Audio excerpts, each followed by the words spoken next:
I'll start because I think we're both going to talk about this one anyway, and it's at the top of my list because it was the thing I sort of like was anticipating the most at the end of the last podcast. Is Rammstein's new album, the self-titled. Hey, yeah, all right. And this is the thing I was waiting to just be able to come right out of the gate, hot and heavy, saying that this fucking album slaps, that this album's great. Yeah. It's not bad. Yeah. Unfortunately, I don't really have much more to say about it than that. It's like, it didn't disappoint necessarily because like the last two Rammstein albums, I'd say, weren't particularly my bag. What, Rosenrot and the one with a really long name. The sort of porno-y one. Yeah, the one where Pussy's on it and stuff like that. And it's like that. I was kind of checking out. Yeah, I'd fallen off by that point. After Rise. Yeah, that was a great album. Yeah. And like Rosenrot's a nice companion piece to it. Yeah. But I would say that Rosenrot's still pretty weak. I think so, yeah. Then you got that album where it got like really dark and really sexual, and then they just disappeared for 10 years. I don't even remember that. No, that most recent one before this. Yeah, I only remember Pussy. I only remember the single. Yeah, that's the only thing. Because I remember them getting into fucking trouble for it. Yeah. And talking about trouble, like they have not held back at all. Like I just saw the video they just released a video for Auslander. Oh right, okay. Like Outlander or whatever it translates to. Yeah. And basically it's an entire song taking a dig at colonialism. They've always been a band that have courted controversy. And I think clearly there's an intent there to sort of get people's noses out of joint, but I think you can see that it's all coming from especially with the whole sort of Nazi ideology, or especially in that last video for Deutschland. Yeah, it does sail very close to the wind. It's the stuff. You can see the intent of it. It's not like hey, we're Nazis. Yeah. It's not. It's like they're not spoofing, putting it on a pedestal. Yeah. They're sort of they're the kind of Germans that take it very, very seriously. That they have to look their history in the eye. So yeah, that they actually just fucking face it straight on. I like the album mostly. I think you're right. It sort of is a best of almost. Yeah, there's a lot of like self-referential riffs. In Deutschland there's this bit that's like straight out of Du Hast. Yeah, it sort of feels like they're weaving their history through the whole album kind of thing. Yeah, and there seems to be little allusions to stuff like songs off of Mutter and those earlier ones. So I liked I liked it, I think. Yeah. That's the thing. There weren't any, as far as I would say, bad songs on the album. No. There are some that are weak, but at this point, I'm kind of like, that's just kind of how Rammstein roll. Like they're not pumping out the best albums you'll ever hear. No. But these albums still go. Like they're still a lot of fun to listen to. Deutschland's great. Radio's great. Radio's great fun. Yeah. Pupa. It's where he gets really, really shouty. The vocals in that are really... Yeah, he sounds great. Yeah. He sounds exactly the same as... Yeah, he's not missed a... And their riffs are still chunky as hell. Like chunky. They've not missed a beat, but you do feel like their time has passed. They've not changed, but we've changed. Yes. Kind of thing. Yeah. Like 10 years is a long time to not make an album. Yeah. So like clearly they've not stopped making Rammstein music, but I think Rammstein music just doesn't quite belong anymore. So as a result, it doesn't land quite as well as it might. It's a little of a nostalgia sort of grab, I guess. But it was a lot of fun to listen to. It's a lot of fun. I think the first half of the record is pretty strong. Mm-hmm. The second half is good. It's like you're saying. There's not a bad track on there. Yeah. It gets a little more ballady, maybe ballad's the wrong word, but it gets a little I think like, little slower paced, definitely, and a little more that what is it? A little moodier than I was expecting. Oh yeah, definitely. A little bit like the sort of some of the Mutter tracks. It's slightly more atmospheric than the early bombastic half of the album. Yeah, which is cool. I mean, that all sounds great. So yeah, it's very much a sort of mixed bag, I guess. Yeah, but mostly it's good. Yeah. that's unfortunately as good as it's going to get for this like turn for Rammstein. It's like they're an anachronism.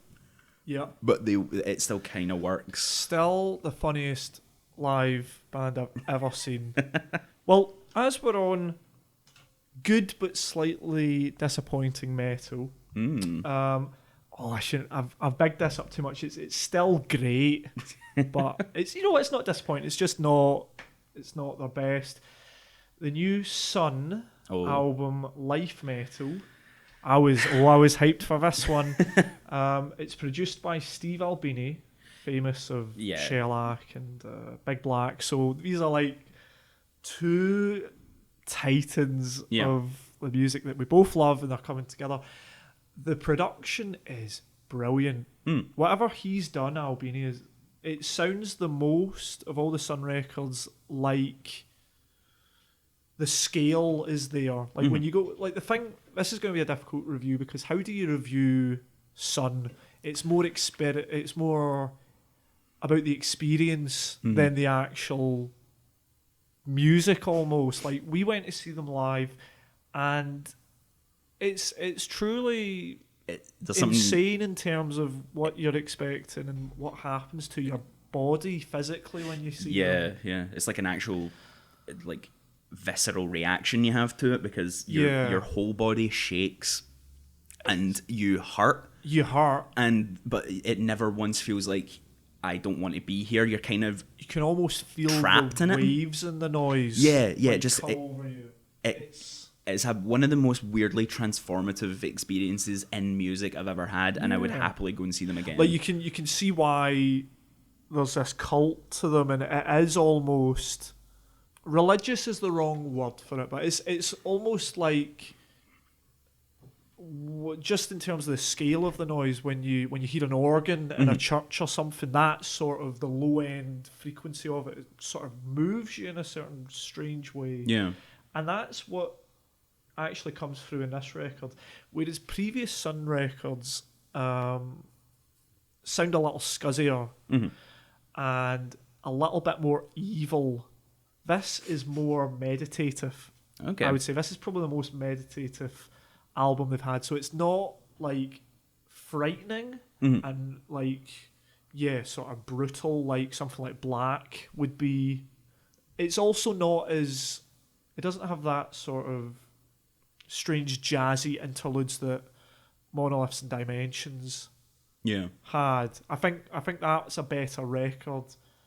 It's wrong to say it's a happy record, but it's more interested in sort of taking you on a journey. Yeah. In terms of it's on in the back. It's the most backgroundy they've ever been, I think. Okay. It's good. It is a good record. Musicianship's great. What can you say? It's always going to be great. Yeah. Like it's more about. It seems with Sun, it's always just about their tone pieces. Yes. And clearly they've went with a different tone this time. Yeah. And exactly. It's not at all what I would expect to hear.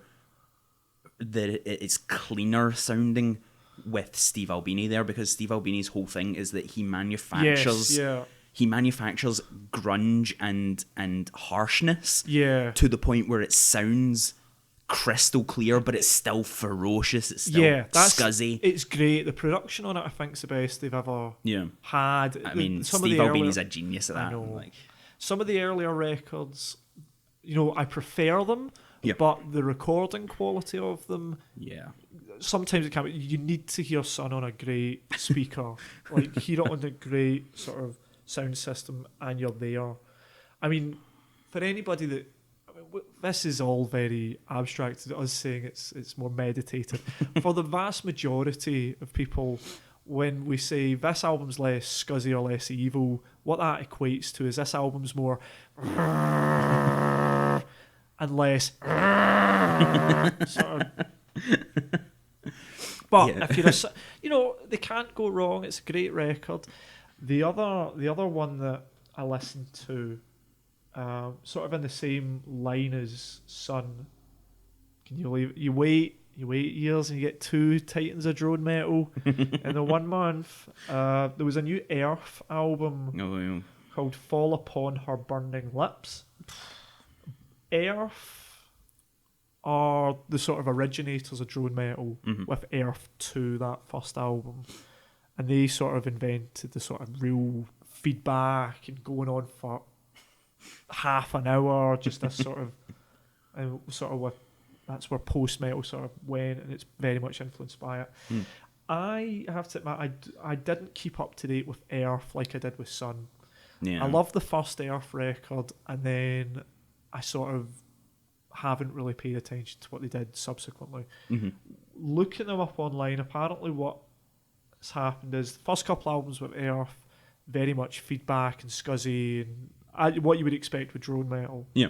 And then they go away, they come back about 10 years ago, and there's more emphasis on, it's less droney almost. Yeah. It's still gut busting on the riffs and the repetition, but they're taking influences more from like country almost, and blues, and a little bit of jazz. And this record is very much based on the blues.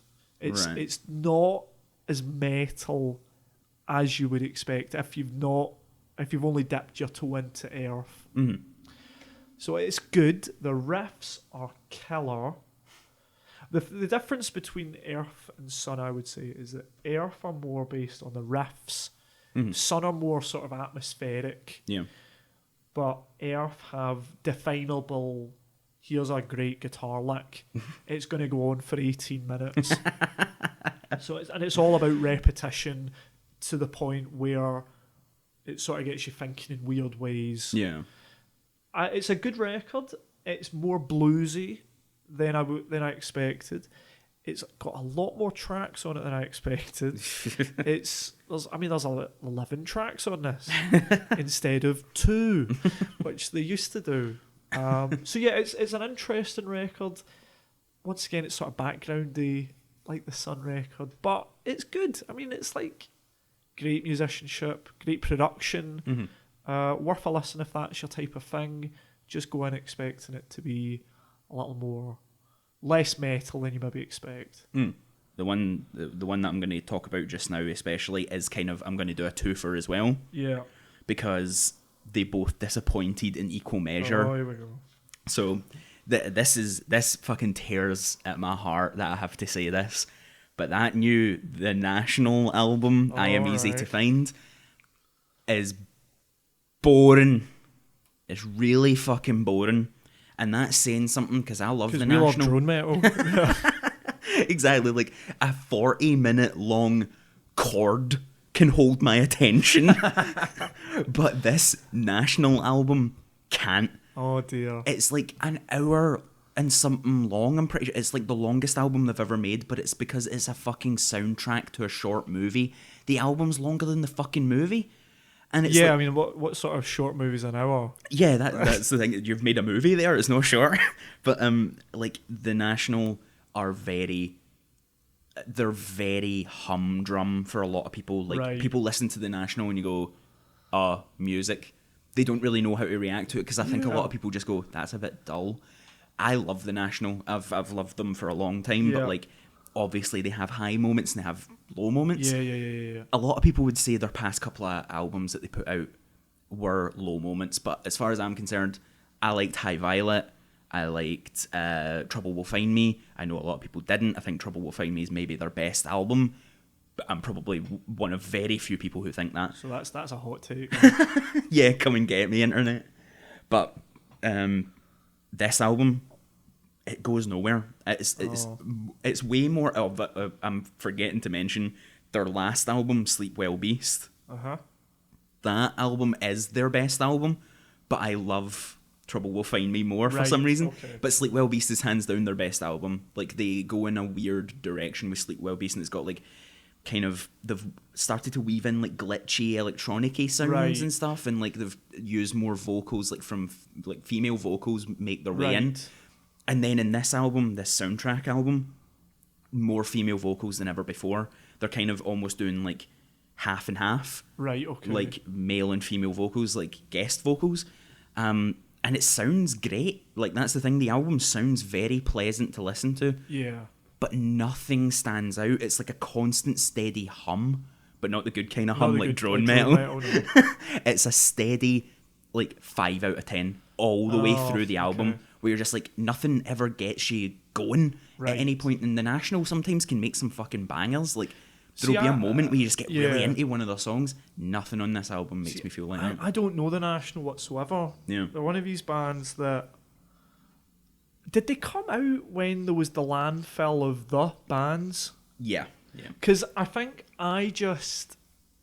You know, I know the name, but in my head, I confuse them with all of the other the bands. Yeah, there's a lot of them. And they, to be fair, when they were like making a splash, like when they first sort of came on the scene, they were more middle of the road than they are now. Like they've experimented more, and they're like, their style has developed over time, and I feel like they're even more moody and more like adult. Like they're kind of like, they're like grown up indie. Right, so it's like indie music, but it's what, a little bit more shoegazy? Or... Yeah, there's definitely elements of shoegaze and like elements of like more like perfectly done balladry, rather than just moaning and groaning and like vaguely like shoe shuffling kind of indie riffs and stuff like that. It's more, I'd say they're more like contemplative in the way that Interpol can be, but you would still consider Interpol to be indie. But they're not. They don't have that same indie vibe. They're very much more like navel gazing and like. So it's less sort of post punk and more. Basically, just sort of classic rock vibe, like a classic indie vibe to them, where they're just like, they've got all these very, very morbid and very like sort of like relatable, but not in that kind of like really hacky way. Right. Like in that way where like their lyricism just sort of, it works, and there's something kind of poetic about it instead of it being like melodramatic or emo or anything like that, like a lot of indie bands tend to get sometimes. But yeah, I'd say like this album is so much of a letdown because Sleep Well Beast is like their biggest step towards making something genuinely different and interesting. Okay. And this is sort of a back step. Yeah, they've moved backwards because it's a score. Basically, it's an album designed to kind of melt into the background, which unfortunately has made it a completely ho-hum experience. Speaking of which, here's the other side to this coin. Well, not the other side to this coin, because they're equally boring. Bethi Clyro released an album, and it too is a score for a movie. And it's called Balance Not Symmetry. And again, what a fucking snooze. Like, I cannot believe how fucking boring this album is. And this is coming from someone who has grown to tolerate how boring Bethi have become over the years. Like, Bethi haven't blown me away with an album since Infinity Land.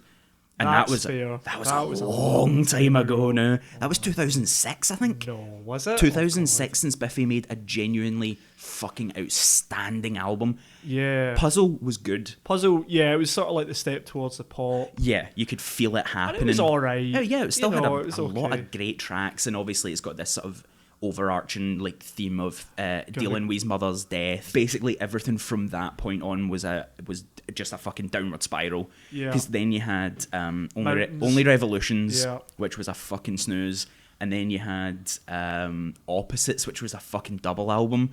How dare you? And then you had Ellipsis, which I thought was genuinely the best album that they'd made since Puzzle, which isn't saying much. Okay, alright. Ellipsis was actually a lot of fun. There's a song on it called In the Name of the Wee Man, and it's fucking great. It's like old Bethi where they could actually fucking go. Like, there's actually a bit of ferocity to it and a bit of fun to it. I've never went back to them. They're a band that I don't have on my iTunes, rest in peace. I don't have on my iTunes often, or my Spotify. Yeah. So yeah, okay. You know what? I'm gonna re-listen to those first couple albums, and I'll listen to Infinity, Black and Sky, Black and Sky, Vertigo of Bliss, and Infinity Land. Yes, yeah. Those 3 albums are fucking great, and they will always be great. Bethi nailed it. Those 3 albums, especially, in fact, Vertigo of Bliss might be my favourite of the 3. Okay. But Infinity Land is the album. Yeah, it's like the Bethi album. It's the perfect distillation of everything you want from Bethi. Yeah. And then as soon as Puzzle was done, they just kind of forgot who Bethi was. Bethi went into the desert and came back changed or something. Like, there was something off about them ever since, and like this album, when he cut his hair. It is, yeah. He lost his power. It was like Samson. It's like when Metallica cut their hair. Oh God, it's like as soon as hot take. This is less of a hot take. Tell me a good Metallica album post haircuts. They don't have one. Oh fucking man, I kind of want to go to bat for Saint Anger because it's such a mess. I kind of want to go to bat for Saint Anger because I remember listening to it when I was a wee bambino, an angry bambino, and I was like, man, this fucking album slaps, man. I was like, I fucking loved Saint Anger when it came out, and like I fucking hate it now. Obviously, it's embarrassing to go back and listen to it, but I kind of want to go to bat for it because like I remember listening to Frantic, and the because at the time basically I lived on Kerrang. Yes. And like I would go. They must have given it a 5Ks when it first came out, and they very quickly reneged it. Like, and I remember watching Kerrang TV, and Frantic came on, and I was like, "Holy shit, this song goes!" Yeah. And it's like, and it's fucking terrible. It's dreadful, but like, there's something kind of kitsch and great about it when I look back at it now, where I'm like, I know it's bad, but it's got a wee bit in my heart for it. Guilty pleasure. Oh yeah, absolutely. I think I could listen to Saint Anger now and be like, yeah, okay, I get it. I get it's no Lulu. Did you ever hear that? Did you ever hear that fucking Lou Reed record? I did not, because I was just like, this is never going to work. I don't know what they're going for, but I know it's not going to work. It's fucking. I don't even know what is. Fair enough. Slayer's not going to put out a fucking record like that. Give them points for trying something different, but it's so strange in terms of subject matter that they're covering and the combining of Lou Reed and oh my god. Yeah, I genuinely don't know what got them there. Was that like, and you can't even say, oh, it must have been like they were all high together and they went, let's make an album that'll be funny. They're all teetotal. They're all teetotal, and it's got this air of pretension to it. Yeah, which is like we're doing some sort of weird high art experiment. God, it's so weird. Metallica's always been one of those bands where I'm just like, they're like the antithesis of art. Yeah. Even though, like, you could say, like, Master of Puppets is a masterpiece of metal, but for some reason, the tone that Metallica have cultivated over their entire tenure, I'm just like, there's nothing artful about this band at all. You'd gotta love Metallica when they were fucking boneheads. Oh, yeah. When they were boneheads, but their riffs were killer. Yep. The musicianship was great. Yep. I'm not, do whatever you want. Metallica, fair enough. They're the most experimental or most willing to experiment of the big four. But a lot of those experiments didn't work out. Oh, yeah. But anyway, we've went on a massive digression here. Yeah. Edit that down. The moral of the story is that Biffy Clyro album fucking stinks. Moving on. Seeing as we're on a roll with somewhat disappointing albums, and then we're leaving the bangers until the end. Aye, let's get the gripes out of the way. Let's get us out of the way. Okay, so the new Flying Lotus. Okay. Flamagra. Mm-hmm. It's a good record. It's sketchier than any of his previous records. I love You're Dead, and I love the other albums that preceded that as well, and every single album felt slightly different to the one before. Mm-hmm. But this gives you sort of what you expect. It's very polyrhythmic. There's lots of weird glitchy noises, very jazzy and very spacey. But the real issue with the album is, for such a futurist, it feels like it's treading the same ground as before. No. You wait 6 years and you get an album that's sort of not up to scratch with the last one. Yeah. It's good. It's still good. It's just a bit meh. Yeah. The sort of guest appearances on it, they don't really grab you like the singles did off of You're Dead. There's nothing like the Kendrick song from You're Dead. Mm-hmm. You know, there's some great individual tracks on it. I think the Anderson .Paak track's very good. And it's never bad. It's just meh. So that was probably my biggest disappointment this month. Like I love Flying Lotus, and I was looking forward to this one coming out, and it just feels sketchy. It's just like 27 fucking songs, Jesus, or something, and it's sort of doing what you've heard before from him, whereas the previous records, there was always, it was always sounded like Flying Lotus, but there was always a different style or a different approach with each individual album. And this just is my least favourite of his albums. Unfortunately, it's the one that's come out, and I was looking forward to it. It's just disappointing, really. It's a good record, it's just boring. It's like you've been waiting for like a burger or something. Cut this out. It's not that shite. Fuck that. I was going to go with a terrible burger analogy there. And as soon as I started saying it, I was like, what am I going to say here? It's like a burger I've been waiting 6 years for, and then when I eat it, it's like, it's a burger. It's alright. It's alright. It's like, it's... Because it's better than a burger, right? That doesn't make any sense. That's going to be that's going to be the review blurb on the back of the back of the album. It's better than a burger. Eamonn Jones 2019.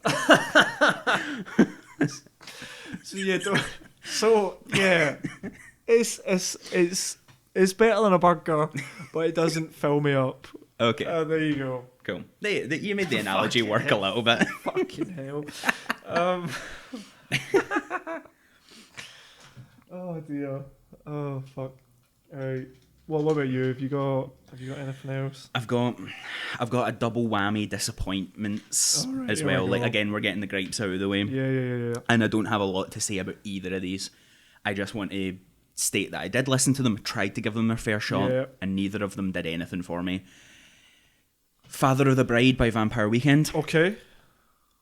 Pretty fucking dull. I think it mostly just because that Vampire Weekend's shtick had run thin for me by the end of listening to Contra, their second album. Okay. Like, that second record was okay. And then they released a third album, which apparently every bastard loved. Apparently everyone loved that third album. I never even listened to it. And then I tried to give this one a chance. Yeah. And it did. It didn't do a whole lot for me. And again, in the same vein, Cage the Elephant's new album, Social Cues. It's fine. It's just another Cage the Elephant album. Do you think these bands, the sort of guitar-y indie bands of our youth, you think they're struggling to find where to go? Oh yeah, like, you kind of need to be a little bit more daring now. Yeah. And I don't think these people have it in them. They don't have an identity anymore, really, because, like, indie has fractured into so many different stylistic avenues. You had too much of it. You had too much of a good thing back in the 2000s, and now we're a bit bored, and you need to do something different. Like Parquet Courts, like that was a great record. That's just very good indie rock because they actually tried to make something that's a little bit more angular, a little bit more it's a little weird. More topical than usually you would expect. Yeah. No, that's a good record. But those two albums were just, I have nothing else to say about them. So they're just Cage the Elephant and I've already forgotten Vampire Weekend.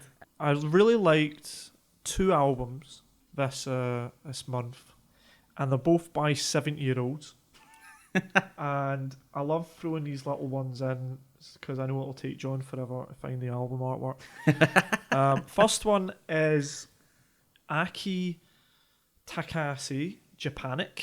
I've probably pronounced that wrong. It's called Fami Prema. This is a 71-year-old Japanese jazz pianist, and this is very much sort of free jazz. So the sort of stuff my dad would have listened to in the car, that sort of, it's not, your traditional jazz. It's sort of weird stuff. But I saw this on a list of really good records, so I thought, I'll listen to it. And it is great. It's really good. It's strange. What immediately you notice about this record is how noisy it is. Okay. It's not cluttered or like strangely atonal like sometimes you can get with sort of free-form improvisational sort of jazzy stuff. So it's sort of, the playing's really interesting, and she's a monster on this piano. She's absolutely amazing. And then you have this strange element in the recording where they've got her on the piano, a backing band, and a turntablist. Okay. So you got a sort of free-form jazzy stuff, and then you'll have just this sort of scratching. And initially, you're like, what the fuck is this? This is... And it's to the point where you're like, I'm going to put this off. This is fucking weird. But you just go through it. If you keep with it, it's weird. Like, it seems to shift genre. And the time signatures are all over the place, but it should be a mess, but it all somehow comes together. So a 70-year-old jazz pianist with a turntablist is one of my highlights of the month. If you can tune your ear to it, I think there's a lot of really interesting stuff going on in this record. Yeah. The other album that was made by a 70-year-old that I loved this month is the new Lee Scratch Perry album. Oh, God. Rainford. Lee Scratch Perry, I'm obsessed with. I love dub reggae and the sort of heavy, atmospheric dub boilerplate, or dub plate even, records that he produced in the 70s. Like, they're just moody and atmospheric and grungy, and you can smell the weed off them, and it's just, but like sound system booming at you. And he was very instrumental in defining that sound and creating it. And so he's a legend. He's been, he's produced people like Bob Marley, and he's been going since calypso music in the 50s, and so that you just love his production. But in terms of new music, it's sort of like you have this peak period for the dub sort of music that he produced, like late 60s, mid 70s, all these Black Ark stuff. If there's a compilation CD like the Black Ark, I think it's like those tracks that he produced like early to mid 70s, and they're just great. You've got all different styles of reggae in there, lots of dub and lots of sort of interesting variations on it. But after that, he sort of become, after the 70s into the 80s, for the majority of his career since then, he's just put out record after record, millions of fucking records.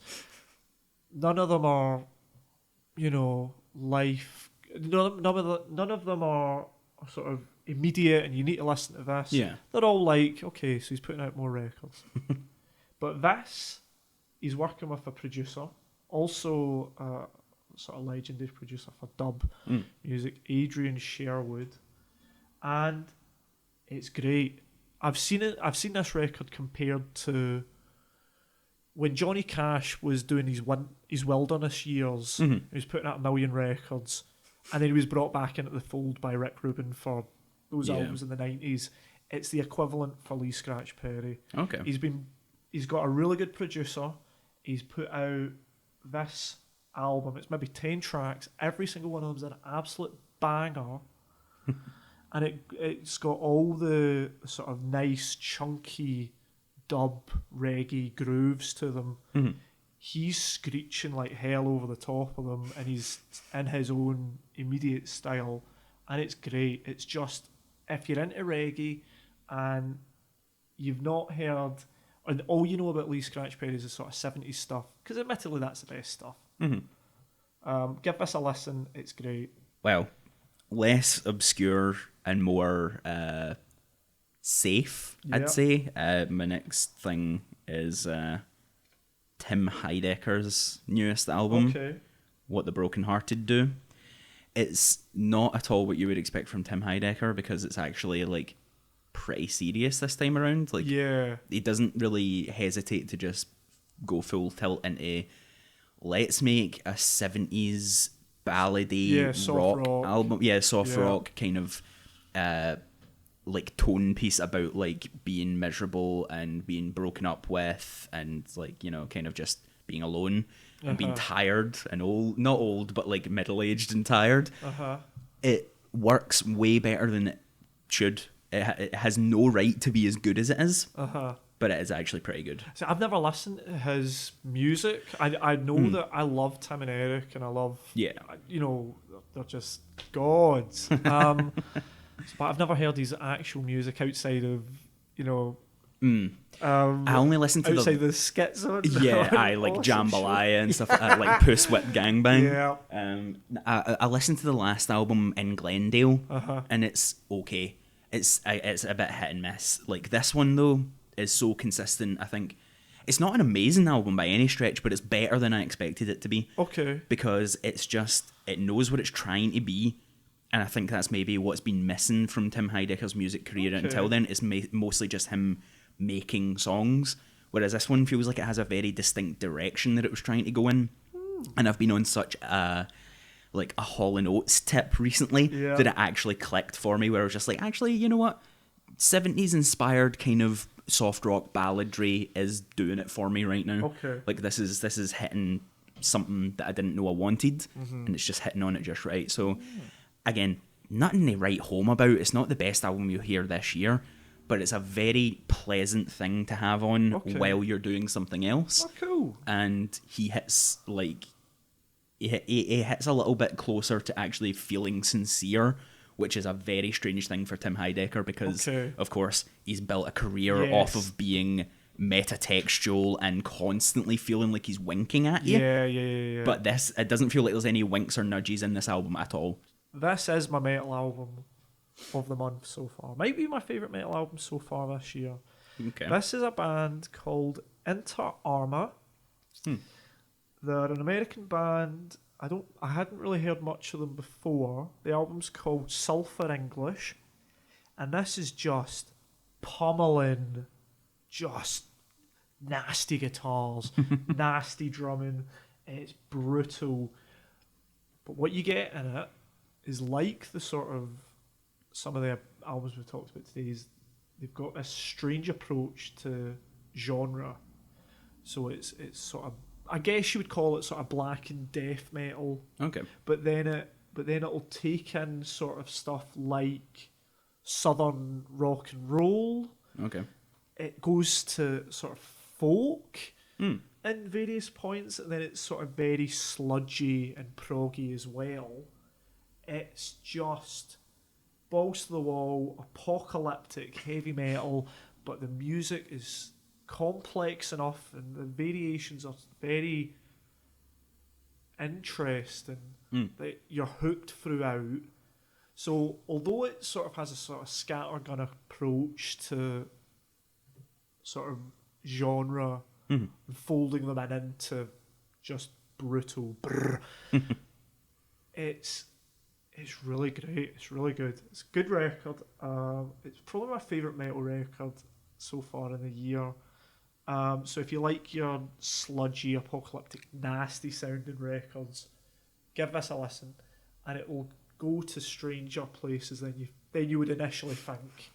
Yeah, the only other thing that I managed to listen to, I think I was a little underperforming the past month and a bit. Like, I kind of got hooked on certain albums and then just sort of like gave up looking. And also, like, some of the ones that were coming out were so middling that I was like, oh fuck, I kind of don't want to listen to any new music. That National album totally killed my fire to want to discover new music, because it was so disappointing. But we're having a little bit of a continuation of Interpol's Hot Streak. Okay. They just released a new EP called A Fine Mess, and it's very good in that way that I know for sure a lot of people aren't really digging on. I know people didn't dig Marauder. They said it was messy. They said the mixing was bad. They said it was a little bit uninspired. I beg to differ. I thought Marauder was a very solid, fiery album, considering like Interpol have been very ho-hum in their past couple of albums before it. Marauder was like them building back up to like getting a bit of fucking actual get up and go again. Right, okay. And A Fine Mess is like, I think it's only like 5 tracks, I think. And it's 5 very solid, energetic tracks. Okay. Especially the title track, A Fine Mess, is fuzzy and messy and shouty. Okay, and like wailing Interpol sounding guitars. You know what I mean when I say Interpol sounding? Yeah. That where it's like jow, jow, jow. It's something kind of jangly to it, and something kind of like very, very high in the sort of like treble side. It's very, very high end, like just like screeching guitar.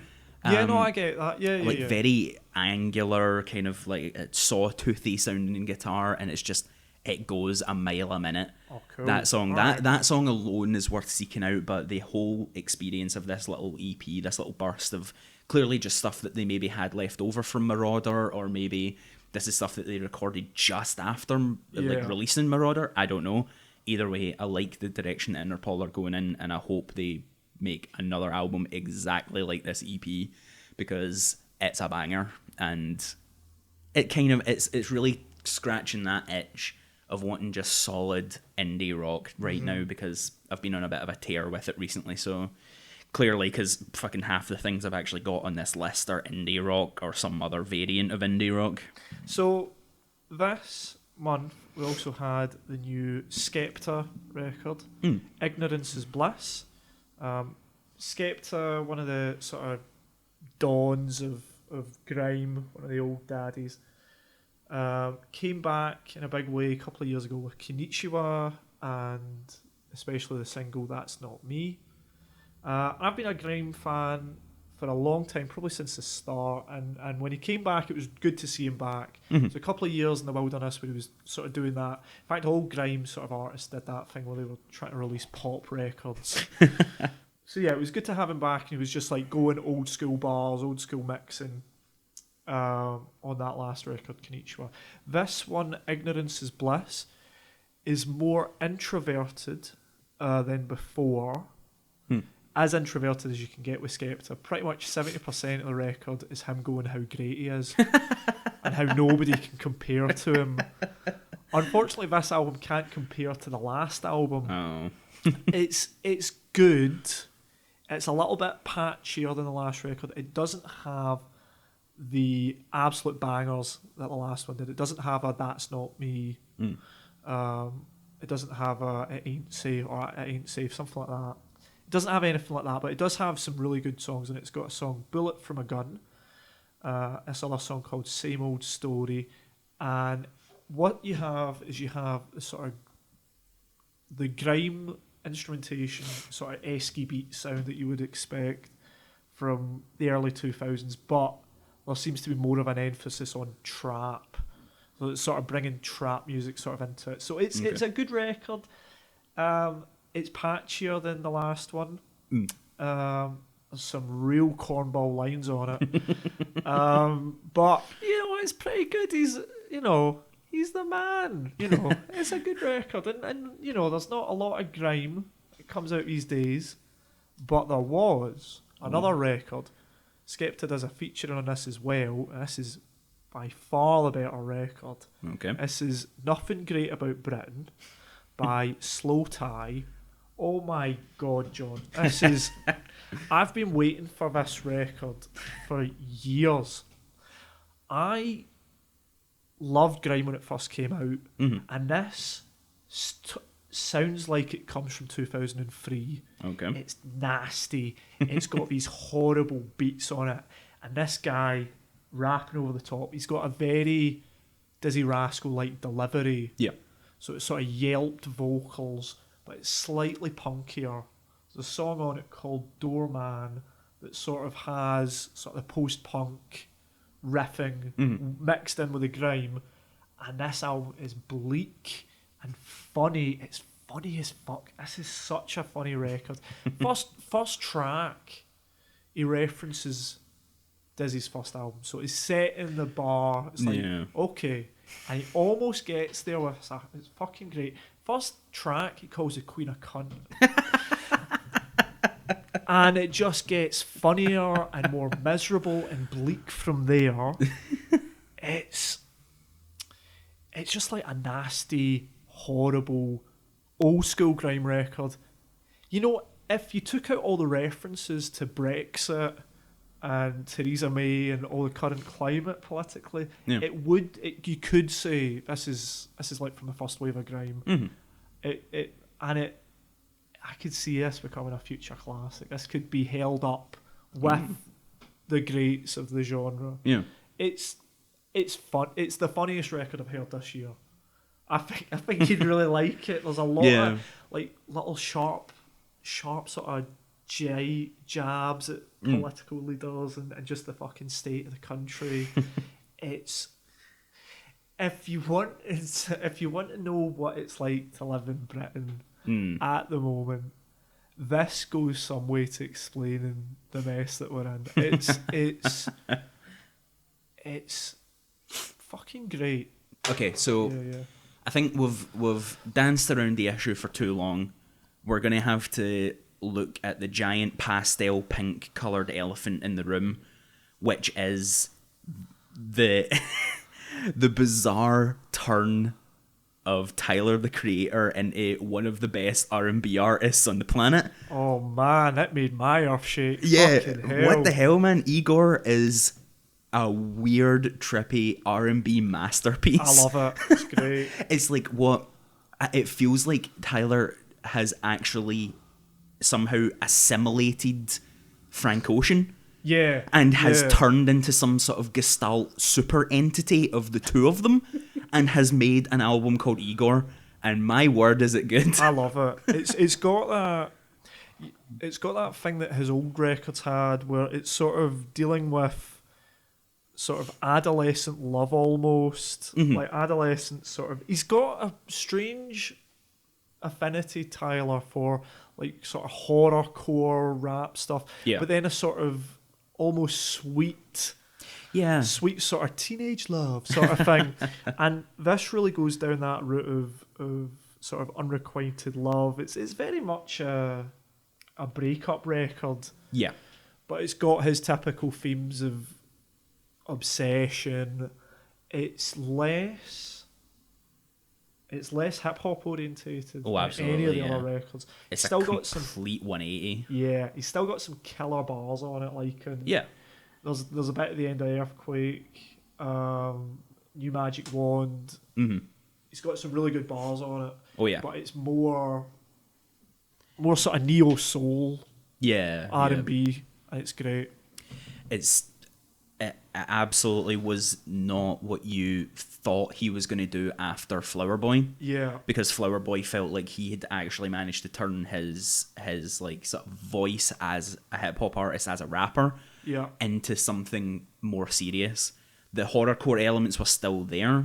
Like you could hear it in things like Who Dat Boy. Yeah. And stuff like that, but like he had somehow matured seemingly overnight. Yeah, like, more sort of emotionally vulnerable. Yeah, and not in that way where he was basically just like screaming, I fucking hate you, and stuff like that, where it was like, it was emotionally vulnerable, but in that way. But in a sort of truthful, sort of more honest way. It's like he's not doing it in a teenagey kind of angsty way anymore. He's doing it in a like, he's actually trying to come to terms with things instead of just being angry. And Flower Boy feels like a resolution of his, like, obviously there was like the stuff about his sexual orientation coming out, and like him maybe finding an identity that he didn't really want to divulge in until now, when he feels a little bit more secure in himself, and like you can hear it come through in Flower Boy a lot, and it's a great album, Flower Boy, but this album, Igor, feels like this is his like magnum opus. This is the artist that you can tell, like, frankly, he's always wanted to be. Yeah. Like, he is a good rapper. Yeah. He's surprisingly good when he really, really hits it. But he gets it right. Stated he's not into his rap as much. Yeah, He'd rather be...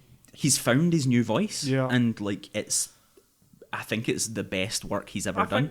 I think so. It's so much, like, you can hear it in the production, even, like, everything feels way more consistent. Yeah. The whole record just sounds so thoroughly whole.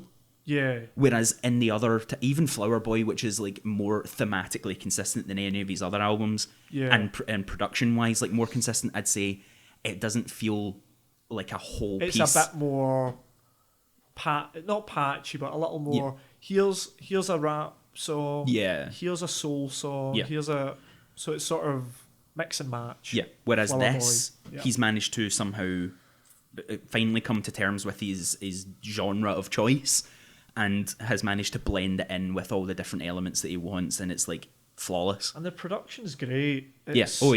Production is, like, murky and atmospheric, and it's got these sort of layers, and there's a lot of guest vocals on this, and even his own vocals he sort of disguises in the music. It's not brought to the forefront really, it's all sort of hidden. And the thing is, I do like the fact that it is still ambiguous. I like that as well. He's never leaned fully into it. He's just actually embraced it a bit. He's embraced it more, and he's embraced this sort of, like, this weird character that he's playing. Like, he does all of his shows in that pastel blue suit with the blonde wig and the sunglasses. He is playing a character in Igor, and it's kind of interesting that he's maybe using this as a new, like, not only a way to perform as a piece of, like, actual stage performance, but also, like, maybe a way to embrace the new voice that he's discovering more, if he can turn it into something that's actually, like, kind of a concept album. I mean, like, the older albums, they had the sort of alter egos he would play, Wolf Haley or Golf Wang and stuff like that. You know, this sort of stuff. But this is sort of so different to what you could see allusions to it in the older work, and he's always had that ear for piano-y ballady soul or neo soul or whatever, mixing with a really rough, hard-edged sort of trap beats or screamy sort of vocals. And this is the one that sort of, the mix is the best that he's got it. It sort of gels more than the other albums, which could be a bit haphazard. He tried something and it could have fucking backfired on him majorly. Like, people could have rejected this. If it was half the record that it is, it would have probably just been pushed to the side, just like, this is a weird little thing that you've done. Let's try and forget it, make Flower Boy 2. But it is 100% the record that he needed to make, and it's very, very well done. So as a result, people have embraced this big change that he's went through. And it's worked for him. He's getting killer views on that YouTube. On the old YouTube. And like and subscribe, guys. And comment below. Please, fucking, I wish people would comment below. I wish anyone had anything to say in our fan base at all. For some reason, no one ever leaves comments on our videos unless we, like, specifically provoke them to. Which is, like, I'd welcome it. If anyone has anything constructive to say it.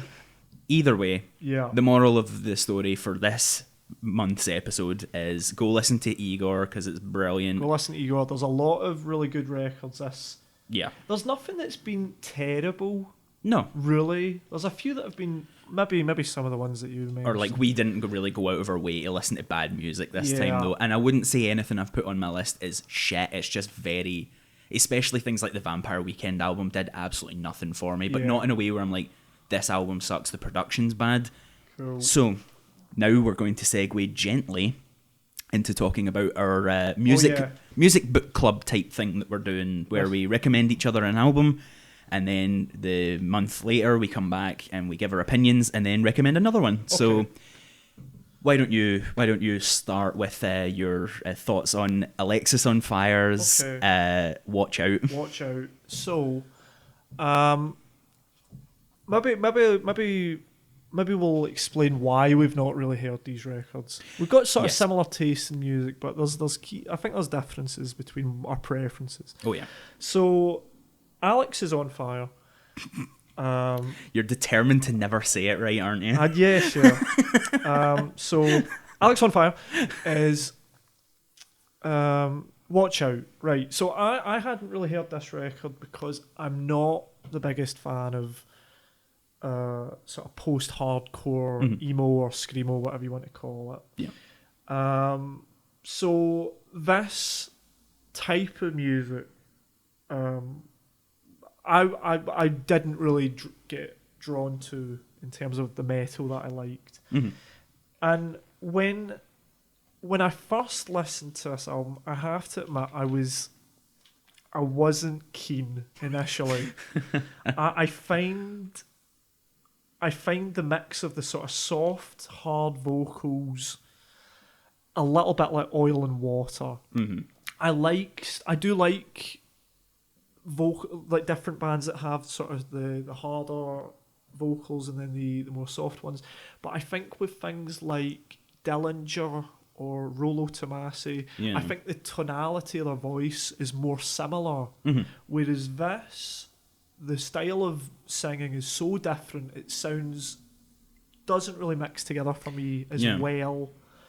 A lot of the songs typically have a sort of blueprint of sort of chugging guitars, big anthemic chorus, and then the gang vocals come in. Yeah. So those were the sorts of things that I wasn't mad keen on, but then listening to it again, there's things in it that really shone through outside of that. So there's like, I sort of preferred the sort of quieter instrumentally moments. I thought they were pretty cool and moody.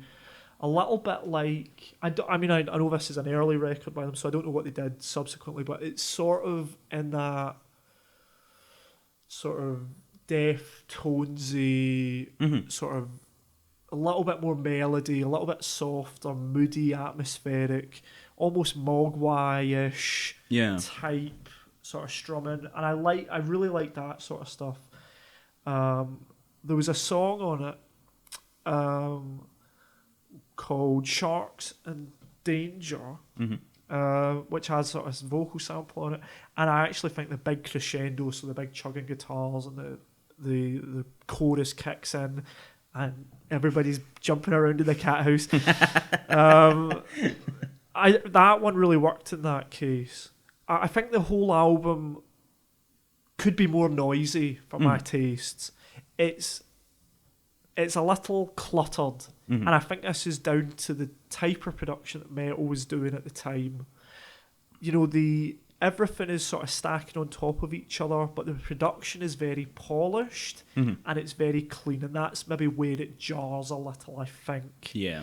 There were bits in it I really liked. That Girl Possessed was one of the songs, and as with most of these songs, I like some of the instrumentational shifts in tone, less so the singing.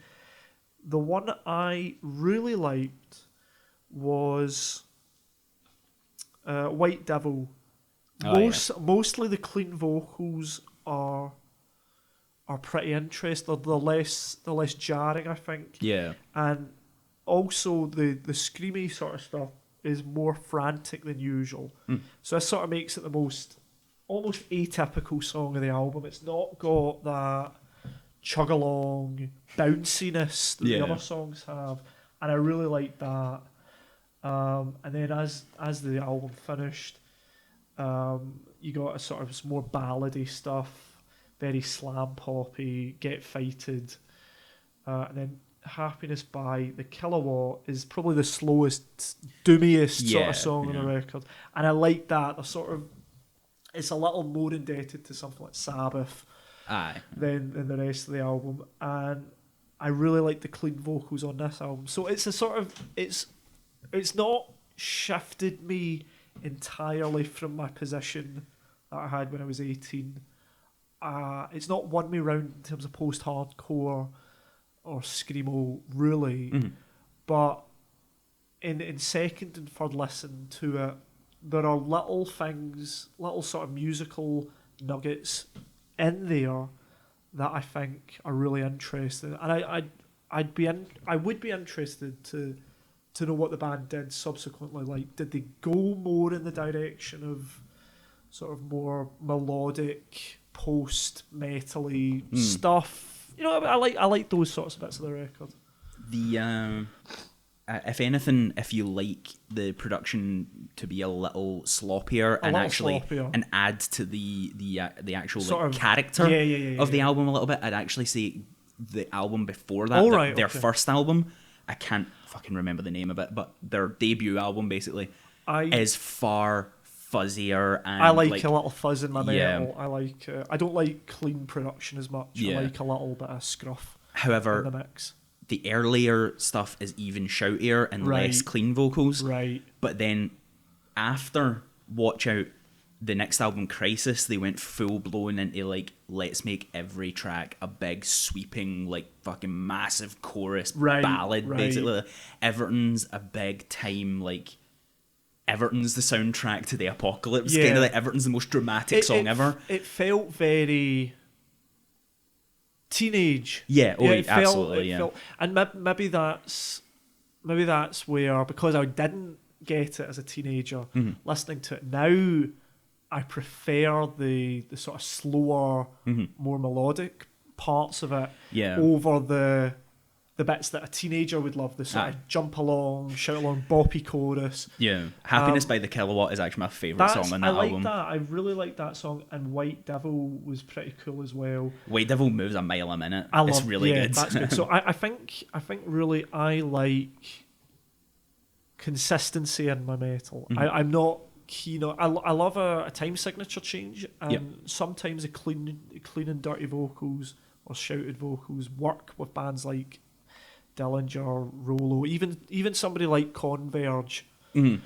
I like that, but it sounds like it's definitely in a range for the vocalist. It's because it is actually all one vocalist, basically, whereas in Alexis on Fire, it's like there's a guy. It's like two sort of. There's like two guys that do clean, I'm pretty sure, and two shouted. I liked more of it than on second and third listen. The first listen, I was sort of. Maybe I had my preconceptions up, and I was like, oh, fucking, it's this music that I would have avoided. I had the exact same problem with your recommendation. Oh, yeah. So, I mean, this is going to be a fucking struggle for me to pronounce. Just go the one with the blue church on the front. I'm going to give it a go. Okay. Mayhem's De Mysterious Dom Sathanas. Yeah, go with that. There we go. That's fine. So, unfortunately, because the album is a chaotic, clamorous mess of horrendous, like, ferocious vocal work, towering, crushing guitar, and just constant blast beating drums. Love the drumming on the this. drumming's insane. Unfortunately, I don't remember many of the track names. I'm actually going to have to go into my Spotify to fucking figure them out. Well, the fan favourites, sort of Funeral Fog. I mean, what an opener. Moon. It pretty much, like, it sets the tone, Funeral Fog. It goes a mile a minute, and it's loud and clamorous, and it's, as we said, we kind of went out of, we've intentionally recommended stuff that's a little bit out of our safety zone. Yeah. This did not land with me right away. No. Like, obviously, it really grabs you in a way where it's like, it's fucking like beating you around the head, because it's the most brutal fucking death metal you can get. Not maybe, but it's like, it's really up there. It's very up there. But on the second listen, I got less frustrated with it. Right. And I actually started to hear the different elements. At first, I was just too taken aback by just how relentless it is. Yeah, his vocals just are so harsh, and the drumming is so his vocals did not sit well with me, though. Like, they're very much a product of their time and the country where they were from. I think like that sound from that era and from that sort of neck of the woods, like I don't think it's ever fully appealed to me, that vocal style for death metal. It's a little like my thing with post-hardcore lyrics, And it's like, that's kind of strange that it can be, it's not a deal breaker, but it definitely pulls me out of metal a little bit when, like, I mean, we've both got it. Vocalists can make or break a band sometimes. Yeah. And I wouldn't say this guy broke it. It definitely, the last track, the fucking... it's the title track. The title track, the last track. He sounds like Vic Reeves doing Club Singer. And I couldn't... I could not get it out of my head. I can see that now. It was like... I was like, oh my God, this is not what I expected at all. And like... I get it. The theatricality is through the fucking roof on that track. Yeah. And I love that because obviously we love Behemoth. We love a little bit of camp in our music. But these guys were serious. Oh, yeah. These guys meant it. Oh, and like that level of like self-seriousness. Yes, yeah. They're very... Like, obviously, because their band history fucking speaks for itself. Obviously, do you want to fill the audience in and what Mayhem got up to? All right, so Mayhem... So this is a record that is there's a little bit of ickiness to it. Yeah. So lead singer's called Dead, and Dead shot himself with a shotgun in the head. Oh, speaking of which, a trivia fact: the lead singer of Earth was the one that bought the shotgun that Kurt Cobain shot himself with. Really? Yeah, there you go. Wow. That's a shame. A little bit of shotgun trivia for you there. Because they're both from Seattle. Ah, right, okay. So I don't think he'd get... Anyway. So Dead killed himself, and Euronymous, who sort of founded the band, and sort of had this record shop in Norway and sort of was the centrepiece of, or the centre of the sort of black metal scene there. He found the body, took a photograph of it, and that photograph in all its horrific detail is the front cover for a live bootleg sort of album, and it's genuinely horrible. I hate looking at it. I've seen it and I just it's disgusting. What also apparently happened allegedly was Euronymous took pieces of his brain, potentially made a stew with it.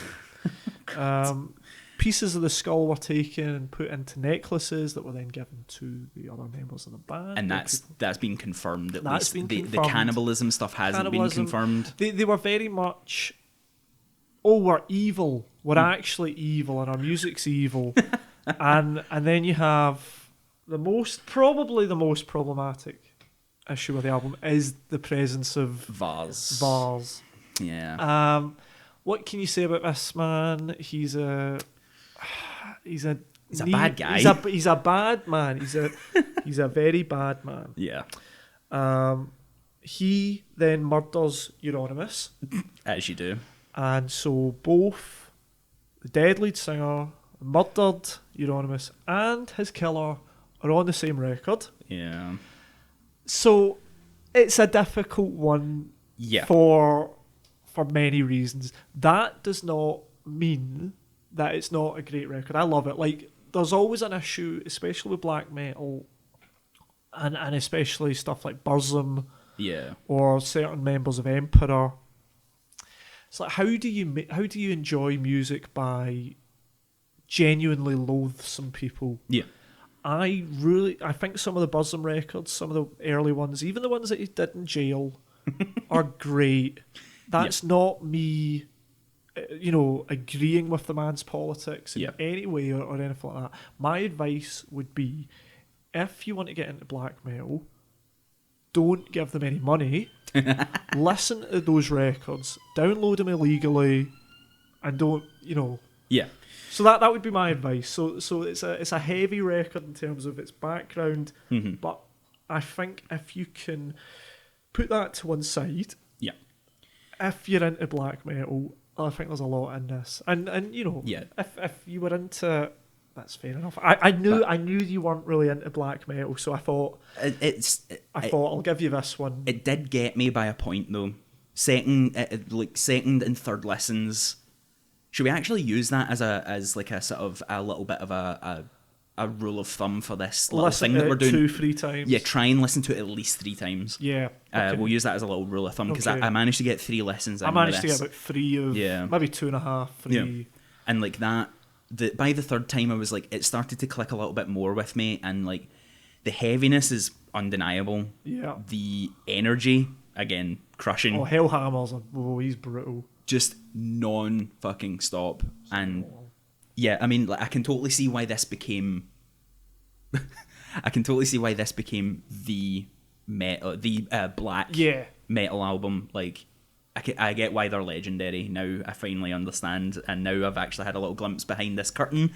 This little curtain of like the blackest of black, as Nathan Explosion would say. Oh yes. And yeah, it's a great record, but it's not an easy listen, obviously, because it's black metal.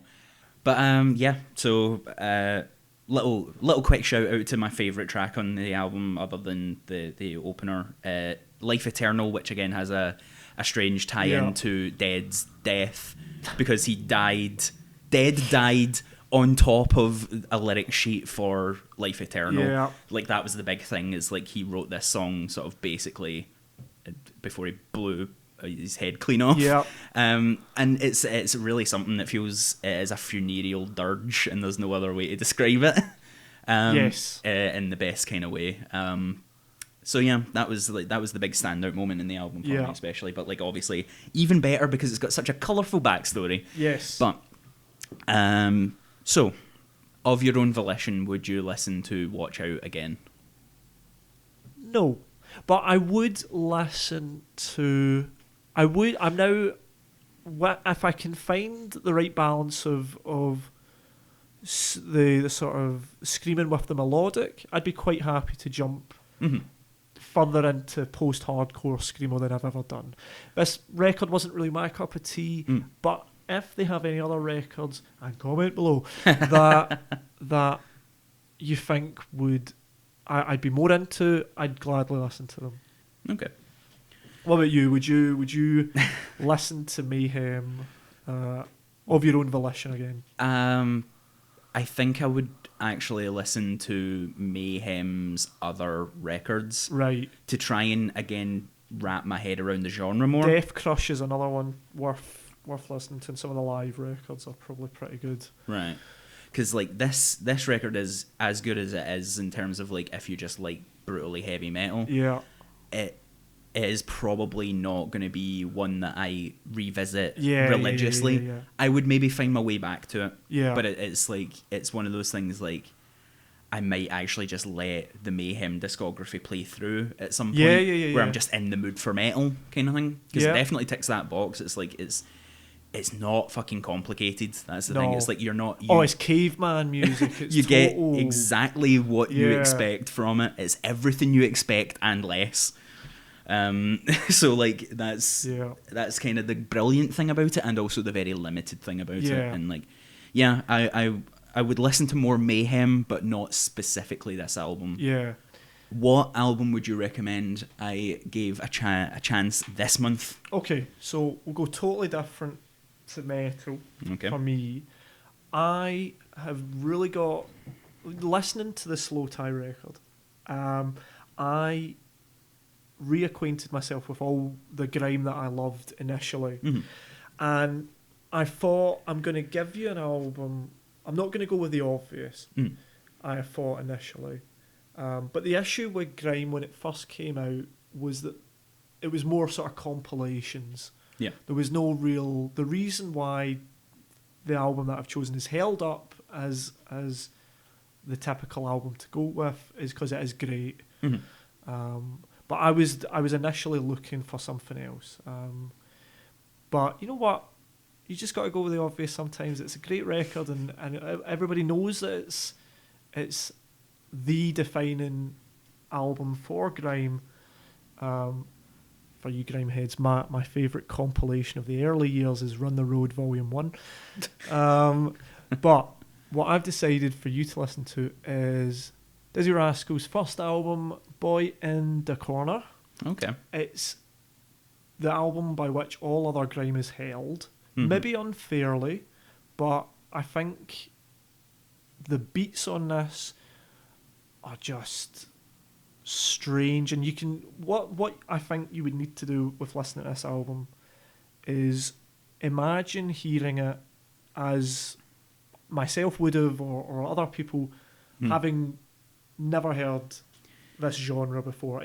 Your music, your hip hop tastes are entirely formed by American metal, American hip hop, and American hip hop in the early 2000s was in a dirge. Yeah. So when this album came out, and other albums, all the Wiley albums and the compilations, which you had to, by the way, find on MySpace, because this was before YouTube.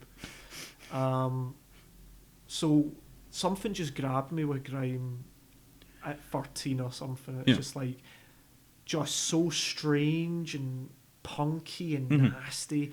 So yeah, I think you'll like. I know you'll have heard the singles, obviously. Is this is Boy in Da Corner the one that he made the beats with a PS2 game? Yeah. I thought, that alone is intriguing, and for some reason I've never listened to that album as a whole. You'll have heard the singles, obviously. Yeah. But I think the album's great. Yeah, so that's my recommendation for you. Okay. Right. I'm kind of racking my brain now because I've still not made up my mind as to, like, it's still between these two, and I think I threatened to do it last time, and I think I'm just going to do it this time, because I might as well continue my trend, specifically this episode, of being a big fucking dirty mark for indie music, and actually give you something that is like it's probably a little bit of everything that you hate. Oh, here we go. About indie, because it's also folky. Oh Christ! And you're really not. You're not gonna. No. I'm gonna go into this with an open mind. Okay. I'll give you. Fuck it. I'll give you. Frightened Rabbits, Midnight Organ Fight. Frightened Rabbits, Midnight Organ Fight. Okay. I get the feeling you've probably heard some of the songs off of this record. Probably through blah blah, whatever that word is. Osmosis. Yeah, there you go. They were kind of in the air at the time. Yeah. But I'd say, like, even though that's not my favourite Frightened Rabbit record, Pedestrian Verses, that is the record that everyone sort of identifies Frightened Rabbit with. Okay. Like, that's their big breakout album. That's the one that everyone acknowledged the fact that Scott Hutchison was a brilliant vocalist and lyric writer. Lyric writer. Jesus. Lyric writer's okay. Lyricist works, though. It's actually a word. With lyric writer's 2 words, though. Yeah. I like the one word. It's a bit more punchy. Yeah. Instead of lyric writer. He's a fantastic mind. He was a fantastic mind. He's dead now. He killed himself. But don't let that detract from it. Don't. Well, I mean, it's going to come up because there's particularly one song in that record called "Floating on the Fourth." Okay. That's entirely about him walking up to the Forth Road Bridge and thinking about throwing himself off of it.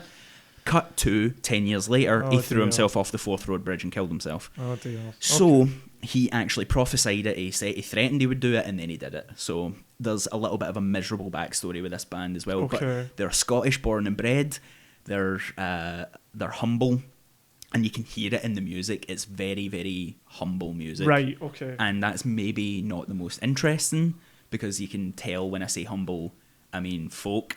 And like there's a little bit of folk inspiration, but there's also like clearly like sort of rocky, soft rock admittedly, but like soft indie rock instrumentation with folk leanings. It's it definitely isn't as slow and tedious as something like Bob Dylan is. Okay. Like there's moments of slowness. Oh, I hate Bob Dylan. There's moments of slowness and really obviously it's very morbid in its subject matter sometimes, so like it does slow down a bit sometimes. But there's tracks like Head Rolls Off and stuff like that have got a little bit of energy to them. Cool. Some of the tracks actually do go a little bit, which is like more than you can say for the slog that is like a Dylan or like I don't want to say Jeff Buckley, but I've said it. I've only gone and said it. Or like a Leonard Cohen type, like everything's very slow and everything's very fucking like a bit ho-hum. Okay. Well, it's got a bit more fucking personality and energy to it than them. But, and I know I've just outed myself not liking Dylan, Buckley or Cohen there, but I don't... actually quite like that Jeff Buckley album. Actually, that's not bad. It's well, you know what? He's got an actual like personality to him. He's got a nice voice, that boy. Yeah. Poor guy. There's another one that's very suicide heavy. This last bit. Yeah. It's weird. It's like it's almost like this kind of music isn't healthy to constantly fucking divulge in. Yeah. Because it's just morbid and unnecessarily navel-gazy and like, what do you call it, solipsistic? Is that? Yeah, I think that's it. Yeah. That makes sense, right? That makes sense, I didn't just misuse that word completely, hopefully. But... Okay, Frightened Rabbit. Cool. I'll give it a listen then. Excellent. So, that concludes another riveting episode of A Music Podcast. A Music Podcast. So... comment below, please, for the love of God, and any records that you feel like recommending as well. We'll maybe take it on board. Maybe we've heard it, maybe we've not. Let's all share in this ongoing experience of trying to open our minds to new things. Exactly. Because why not? Why not? Go for it, internet. So, bye. Bye.